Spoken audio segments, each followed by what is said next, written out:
Hi, this is Roger, thanks for dropping by. Cheers. It's hot, too hot for coffee. And afternoon sun's full blast at the moment. It's going to get warm this week in the UK. And it's funny, having just been to the Mather Foundation, which is what this video is about, I now feel sorry for them because practically everything they grow apart from the bulbophyllums, or bulbophyllums, however you want to say it, dicer, everywhere else needs to stay cool. So everything's going to have to start coming on this week. You know, the shading will be on full, the sprayers will be out to, increase the humidity, which drops the temperature down a bit. They don't want this warmth. Everybody else is going, yay, great, it's nice and warm. But even Mojo, I love the way cats regulate their heat. They have an optimum temperature, which is perfect. You can tell, they're all stretched out, paws out like that. Lovely.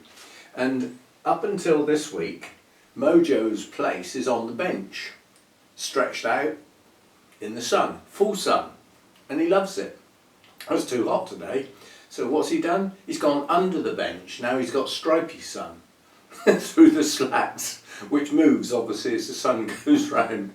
So he's got like a hot bit and a cold bit and a hot bit. But yeah, so he knows it's too hot for him to sit on the bench or lie on the bench, so he's under it. Yesterday he was under the table. So they will find a place that's still outdoors. He loves being out there. I feel sorry for him when this weather will break eventually and we'll get some rainy days and he'll look out the door and think, nah, go back on his fluffy blanket. Anyway, back to the Mather Foundation. This is the first of two videos from the last visit. And this one is a look at their Masdevallias. Now, I went the first year that they decided to have an open day, I went. And I don't remember Masdevallias all over the place.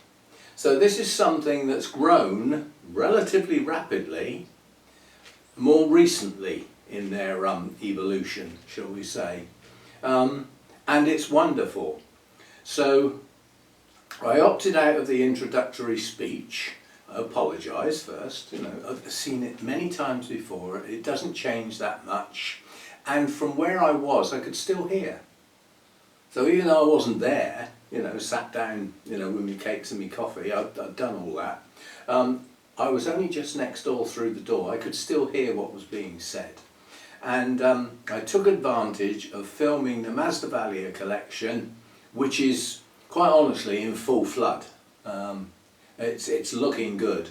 And there are Masdevallia blooms in that collection I have never seen the like of. The vibrance of the colours and the size of the blooms. Now I know in a video, you don't, unless I can get my hand right next to a bloom, you don't get an impression of size. And then you don't get that good an impression of size because I've only got little hands. If I had big giant's hands sort of thing, it would make the blooms look really small, wouldn't it? It's all relative, it's all due to scale.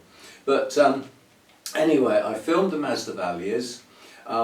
Obviously there was an introductory talk going on at the same time, so I can't use that soundtrack. So I will replace it with some music. But this is the first of two videos. The Masdevallias come first.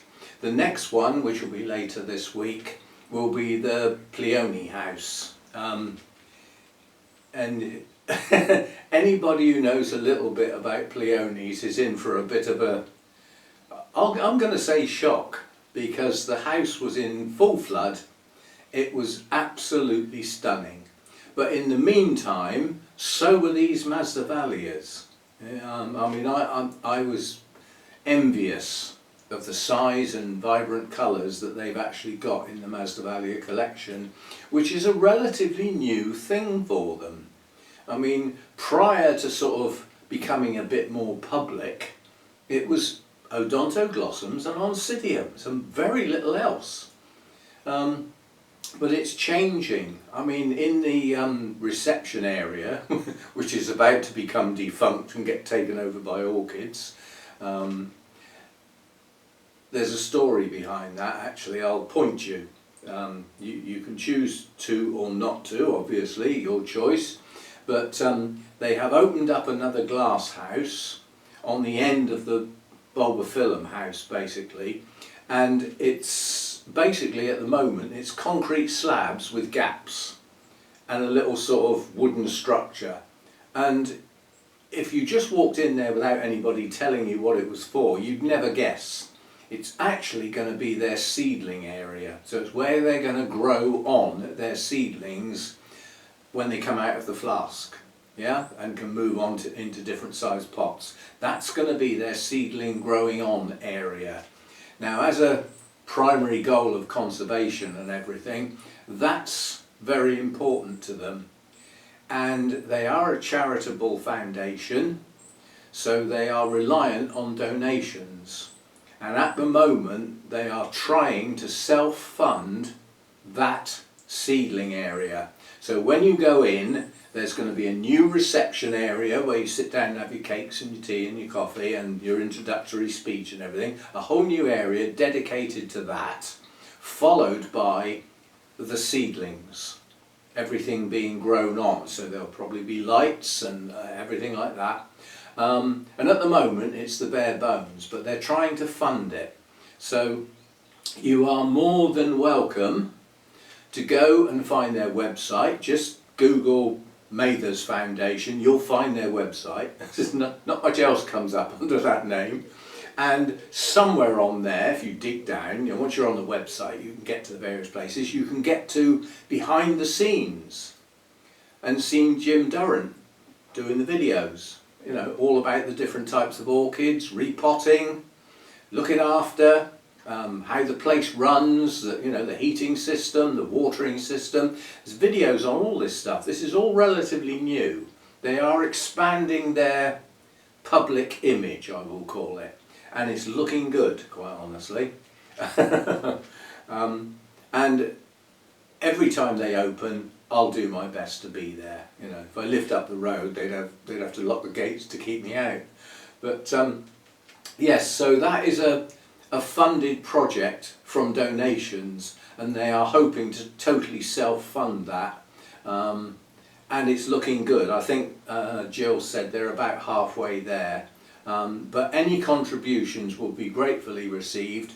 I don't know where you contribute. My contribution is buying some of their plants, going to their open days, which, there's an entry fee for that, and buying some plants to bring home to show you good people. That's how I donate, because we all get something out of it as well. A two-way process.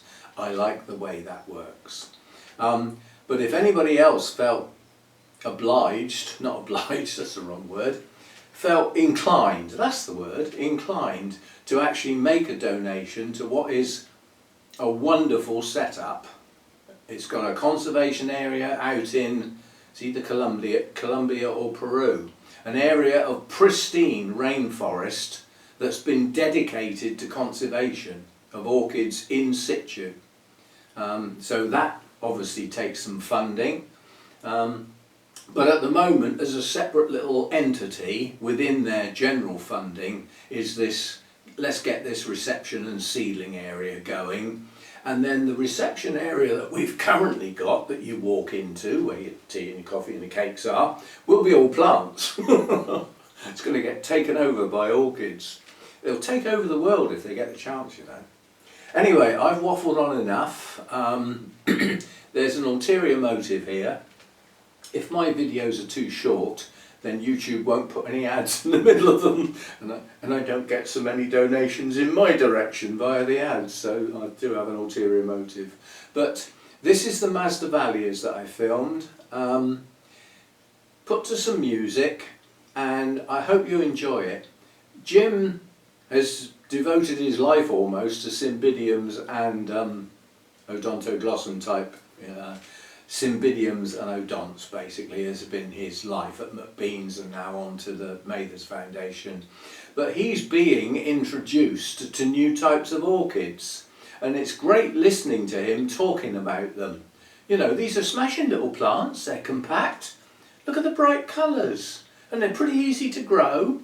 You can see hear him thinking while he's talking that these are actually pretty good stuff. And they are, quite honestly. If you can keep an area cool and reasonably humid out of the sun, then you can grow Masdevallias. They're not difficult, they just don't like heat. And even within that there's some heat tolerant ones, but they're not warm growers as such, they're heat tolerant, so they're more sturdy and robust against the temperatures. But they prefer to be cool to cold, and they like it like that. And yes, so we will get on and look at the Masdevallias. The Peony house video will follow later this week. I'm not doing consecutive ones on, consecutive days. It's too much of the same thing, too close together. So the Peony house will be later this week. And I hope you enjoy it. It is a marvellous place to visit. I've always said if I could get a little camp, little tent in under one of the benches where nobody could see me, I'd live there.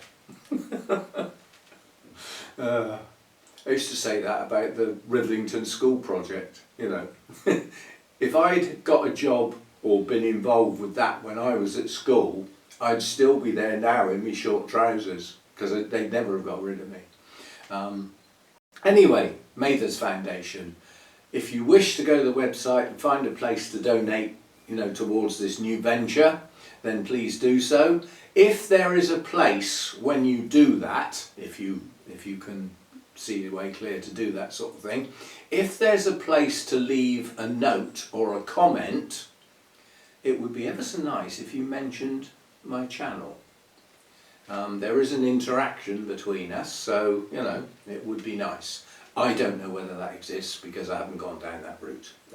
That's for you to go and find out, not me. Anyway, on to the Masdevallias. Hope you enjoy it. I did, and I will see you next time. Thanks for dropping by.